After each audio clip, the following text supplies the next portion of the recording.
And you said, did you say this will be in March 2011? That would be the actual 9th wave starting. Okay. This is like a pre-wave starting. Okay. On July 17th. Okay, that's great, Carl. That's really a lot of stuff we've gone over. Is there anything that we didn't cover that you'd want to add in at this point? Well, I think, at this point, my most important message, the one I really want to bring forth, is about participating in this conscious convergence and to spread the word about it and let people know and see the value that we're not alone in setting this kind of intention, but also see that a tremendous amount of other people are thinking the same way and are seeing that much of the existing social and economic structures really will not hold up. We will have to create something new, and that needs to be done on another basis, which would be this unity consciousness. So that's what I consider as the most important message. Then, if I am to advertise myself a little bit, I should mention this, my most recent book that came out in October, The Purposeful Universe, and that I'm very happy about, and a lot of people have also been very happy about it. It's a new science, you might say. It's a new theory of biological evolution that really captures people, one where life is not an accident, and that you can see that we are actually created in the image of the cosmos.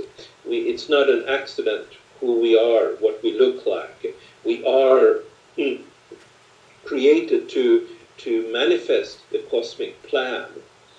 And this is also an important message in the sense that our current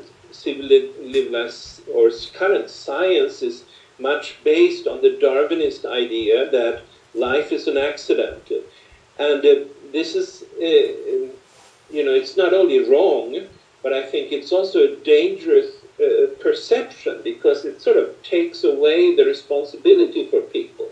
If life is an accident, you can treat it any way you like. If the world is an accident, you can treat it. It has no purpose, and so you can do whatever you like. And that's sort of coming to that kind of an attitude is coming to an end once, if you recognize you are created in the image of the Creator.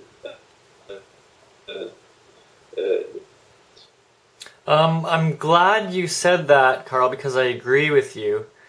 And I think that's very important perspective to come from. So other than that, I have one final question. Have you seen, I've come across this video of the pyramid of Kukulkan on the equinox. Yes. When the sunlight lines up with the side and creates the sort of serpent down the side of the staircase. Yes. Can you speak to that at all? Do you know anything about that? Yeah. Yes, I've seen that twice happen, and it's a very awesome experience. It's on one or actually two particular days of the year. One is the spring equinox, and the other is the autumnal equinox. There is a light phenomenon that takes place on this famous pyramid of Kukulkan, pyramid of the plumed serpent in Chichen Itza, in the Yucatan. And on those particular days, entrance is free and in those sites, and so there is at least 100,000 people, mostly Mexican locals, but of course a lot of tourists are also wisely choosing to see this particular thing. And is special because it's, you know, most things that we see from ancient times like that are dead objects. But here it is like these ancient people have served us a light show. And it's a very, you can't really speak about how awesome it is. You have to see it. Because once you're there and you see that how it is that the serpent is descending on this particular date and no other date, you realize that they must have somehow known exactly how to build this pyramid from the very beginning to have this phenomenon occur. And how to do that? You know, it's like it's not like if you find that, oh, it doesn't work, that you move the pyramid a little bit. No. You can't do that. So you have to know from the beginning. It has to be right from the beginning.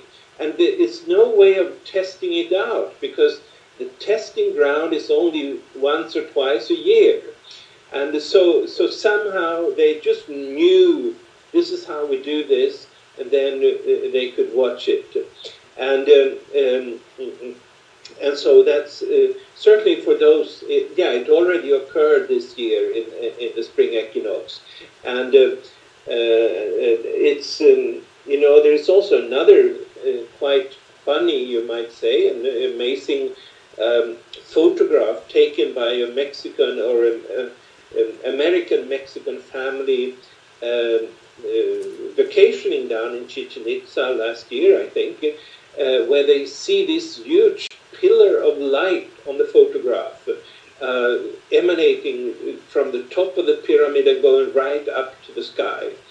And so you can find that on the internet, and you know, I have no explanation. It just is an amazing phenomena, and these people are then presented in this Spanish interview as, you know, regular people very much who would never tamper with Photoshop the pictures or something like that. And it's an amazing picture that if you can find it, I'm sure. Yeah, I've actually seen that photo. Now, has anyone, do you know of any other situations where someone has witnessed that pillar of light? Or is that the only one? And do you know when that was? No, that's easy to find out, I'm sure. I don't know. I think it's recent to begin with, and I've never seen it before.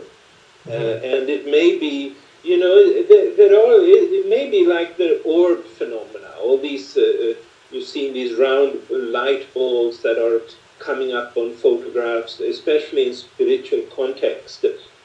And 20 years ago, nobody had these kind of balls on their photographs. But now they are everywhere whenever there is some kind of a spiritual context, at least. And so it may be something like that, something about the previously hidden reality that's coming back. Our vision is changing because we're getting into a new age, and that's what's happening.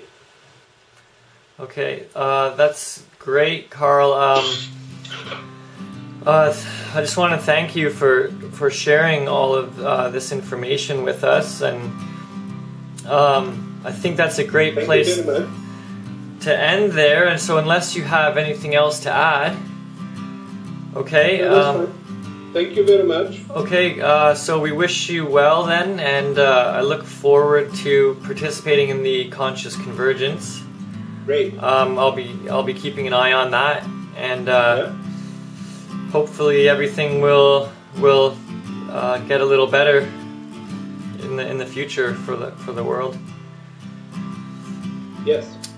Okay, so thank you very much for sharing with us. Thank you. Okay, Carl. Thank you. I enjoyed. Thank you. Okay.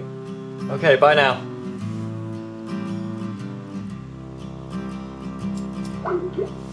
Okay, so that was Johan Calleman, and talking about the Mayan calendar. And a lot of information covered there, and you could have a look at his site. It's calleman.com, and I think he also mentioned Mayan Magics. That's Mayan, MAJIX.com. He mentioned a few more in the video there, and so yeah, an alternate perspective on 2012, not the end of the world, but actually the beginning of a new era. I'm Fritz Stammberger for islandonlinenews.com.